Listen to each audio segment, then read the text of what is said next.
ছোট উঠে পড়, অনেক বেলা হয়েছে, চল দুজনে মিলে ঘরের কাজগুলো সেরে নি। সকাল সকাল আমার ঘুমটা ভাঙিয়ে দিলে, তুমি কি আমার গ্ল্যামার নষ্ট করতে চাও? সকাল সকাল উঠলে গ্ল্যামার নষ্ট হয় না ছোট। গ্ল্যামার নষ্ট হয় না? নিজের চেহারাটা একবার আয়নায় দেখেছো? যাও এখান থেকে।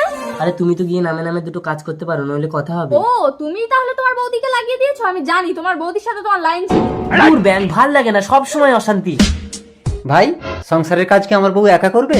আমার বউ এসব কাজ করলে ওর গ্ল্যামার নষ্ট হয়ে যাবে। তাছাড়া আমার শ্বশুর বাড়ি থেকে অনেক জিনিস দিয়েছে, ও এসব কাজ করবে না। কি হলো চন্দ্রা? তুমি বাবা হবে গো। ওঠো ওঠো, তোমাকে কোনো কাজ করতে হবে না। কার না কার বাচ্চা বেটা, তাকে আবার যত্ন করো। আখি, চুপ করো দর্শন। কি হলো তোমার আখি? আমি মা হতে চলেছি দর্শন। 9 মাস পর। দুধটা খেয়ে নে ছোট, তোর বাচ্চার স্বাস্থ্য ভালো হবে।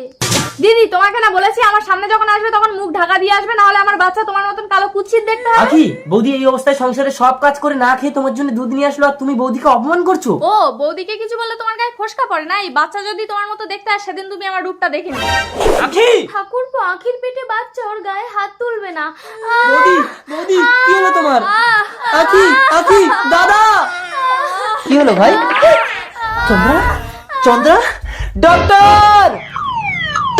বড় বউ ঠিক আছে, ছোট বউ মৃত বাচ্চার জন্ম দিয়েছে, কিন্তু জ্ঞান ফেরার আগেও যদি জীবিত বাচ্চা না দেখে তাহলে ওর কন্ডিশন খারাপ হতে পারে। আখি, চন্দ্রা, আখি। ছেলেকে দাও চন্দ্রা। কেঁদো না ঠাকুরপো, আখির জ্ঞান ফেরার আগে তুমি আমার সন্তানকে ওর কোলে দাও। বৌদি, আমাদের সন্তান তোদের কাছে থাকলে তো সবসময় আমরা দেখতে পাবো, শুধু যে আমরা মা বাবা হতে পারবো না। আখির জ্ঞান ফিরছি। মোরা বাচ্চা আমাকে দাও ঠাকুরপো। আমার বাচ্চা, আমার বাচ্চা। আমাদের ছেলে তো অবিকল তোমার মতো দেখতে হয়েছে দর্শন। আর ওর কি হলো? আমি মৃত সন্তানের জন্ম দিয়েছি আখি। পেটে বাচ্চা নিয়ে বাড়ির সমস্ত কাজ করলে তো মরা বাচ্চা হবেই। কেঁদো না চন্দ্রা, আমাদের ছেলে কি হবে? ওদের ছেলে মানে তো আমাদেরই ছেলে। না, আমাদের ছেলেকে নিয়ে আমরা অনেক দূরে চলে যাব। দ্বিতীয় ভাগ দেখতে চাইলে প্লিজ বলুন।